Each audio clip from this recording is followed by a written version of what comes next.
ফেব্রুয়ারিতে ত্রয়োদশ জাতীয় সংসদ নির্বাচন। সারা দেশ প্রস্তুত হচ্ছে একটি অবাধ, সুষ্ঠু ও গ্রহণযোগ্য নির্বাচনের জন্য। কি ভাবছেন সাধারণ মানুষ থেকে শুরু করে আগামীর জনপ্রতিনিধিরা? সে কথা জানাতে ডিবিসি নিউজের ইলেকশন এক্সপ্রেস ছুটে যাচ্ছে সব সংসদীয় আসনে। এখন আছে সংসদীয় আসন 140 জামালপুর 3-এ। সিএসআরএম ডিবিসি ইলেকশন এক্সপ্রেসে আমরা আছি জামালপুর 3 আসনে। এটি মেলান্দহ এবং মাদারগঞ্জ দুটি উপজেলা নিয়ে আসন। এখানকে বিএনপি থেকে মনোনীত হয়েছেন মুস্তাফিজুর রহমান বাবলু।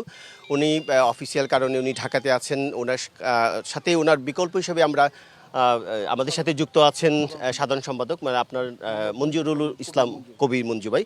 আপনাকে স্বাগত জানাচ্ছি আমাদের সিএসআরএম ডিবিসি ইলেকশন এক্সপ্রেসে। তো আমরা দেখছি যে বাবলু ভাই বলেছেন এক জায়গায় যে উনি যদি নির্বাচিত হন, কাজ করছেন, তাহলে আপনার এলাকাকে যে দুটি আসন বদলে দিবেন। তো কিভাবে আপনার কাজ করছেন যে বদলে দেওয়ার বিষয়ে? আপনার আমাদের বাবুল ভাই আমাদেরকে বলছে দীর্ঘ 25 বছর যাবৎ বাবুল ভাই আমাদের মাদারগঞ্জের দলটার বিএনপি নিয়ে কাজ করছে।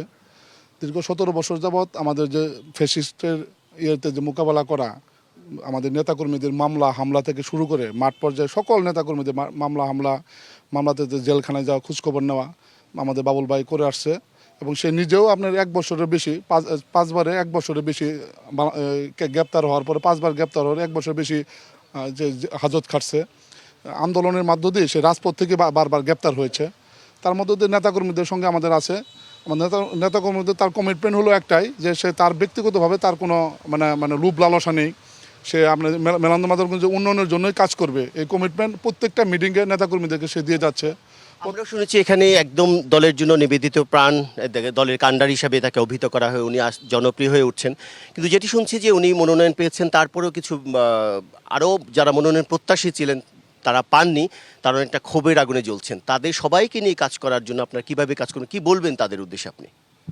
আসলে মনোনয়ন প্রত্যাশীর একটা বিষয় থাকে, যারা প্রত্যাশা করছে তাদেরকে তাদের ব্যাকগ্রাউন্ড, তাদের রাজনীতি কতদিন যাবত করে রাজনীতিতে আমাদের তাদের মানে এই 17 বছরের যে আমাদের দলের সবচেয়ে দূর সময় তারা কোথায় ছিল, তারা আমাদের দলের সঙ্গে কেউ আমার কাছে কেউ প্রত্যাশা করছে দলের সঙ্গে রিলেটেডই না, দলের নেতাকর্মী তাদেরকে চিনেও না।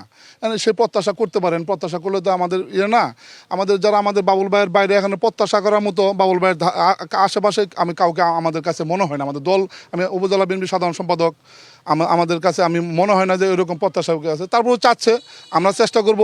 ওরা দলের কাছে বারবার আপিল করছে, দল লাস্ট পর্যন্ত আমাদের তো নমোশন দিয়েছে। আমাদের দেশনায়ক তারেক রহমানের ইয়েতে আমাদের দলীয় মহাসচিব মির্জা ফখরুল ইসলাম আলমগীর আমাদের দলীয় প্রার্থী 237 জন ঘোষণা করেছে। তার মধ্যে মাদারগঞ্জ জামালপুর 3 মুস্তাফিজুর রহমান বাবুল ভাইকে ঘোষণা করেছে। সেই জন্য আমাদের দলীয় প্রার্থী, একক প্রার্থী বাবুল ভাই। আমরা যেহেতু প্রার্থী, আমাদের দলীয় প্রতীক আমাদের কাছে, আমরা তাদেরকে ম্যানেজ করে চেষ্টা করব। তারপরেও তারা ইচ্ছা, আমরা তাদের সঙ্গে কোনো যাচ্ছি না, ক্লেশে যাচ্ছি না। আমরা তারা বলতেছে, আমরা চেষ্টা করতেছি নির্বাচনে যখন শুরু হয়ে যাবে তাদেরকে সবাইকে নিয়ে একসাথে কাজ করবেন। আমরা যতটুকু জানছি যে আওয়ামী লীগের ঘাঁটি, যদিও আওয়ামী লীগ মাঠে নেই, ফেসিবাদের অভিযোগ আছে তাদের বিরুদ্ধে, জামায়াত বলছে তাদের অবস্থানে ভালো। আপনাদের কোনো তারপরে কোনো চ্যালেঞ্জ মনে করছেন এই আসনটিতে আপনারা? আমার কাছে আওয়ামী লীগের ঘাঁটি শব্দটা বলার কারণ হলো, স্বাধীনতার পর থেকে এই আসনটি আসলে বিএনপি পায়নি। এর বিভিন্ন কারণ আছে। কারণ হলো আপনারা জানেন, এটা আমাদের 2001-এ আমরা নির্বাচন যে মানে ভোটের নির্বাচন হয়েছে 2001-এ। 2001-এ আমরা বাবুল ভাইকে আমরা ধানশীষ প্রতীক পাইনি, কিন্তু তারপরেও বাবুল ভাইকে নিয়ে আমরা ফাইট করছি। আমরা স্বতন্ত্র প্রার্থী হিসেবে বাবুল ভাই প্রায় পারের কাছাকাছি গিয়েছিল। মির্জা আজমের চক্রান্ত কাছে আমরা হেরে গিয়েছি। সাধারণ সাধারণ জনগণ, মেলান্দ মাদারগঞ্জের ভোটার, আমার কাছে মনে হয় 90% 80 ভোটাররা বিএনপিকে ভোট দিবে, ধানেশীষকে ভোট দিবে, বাবুল ভাইকে ভোট দিবে করে সিদ্ধান্ত নিয়ে আছে।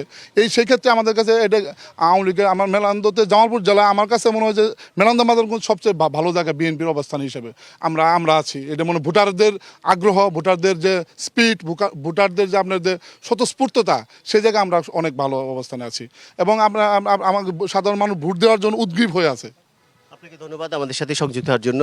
বাবুল ভাইয়ের জন্য আমাদের পক্ষ থেকে শুভকামনা থাকলো। আপনারা শুনছিলেন সিএসআরএম ডিবিসি ইলেকশন এক্সপ্রেস। আমরা পরবর্তীতে জামালপুর 4 আসনে অন্যজন রাজনৈতিক প্রার্থী তাদের সাথে কথা বলবো। ততক্ষণ সিএসআরএম ইলেকশন এক্সপ্রেস আমাদের সাথে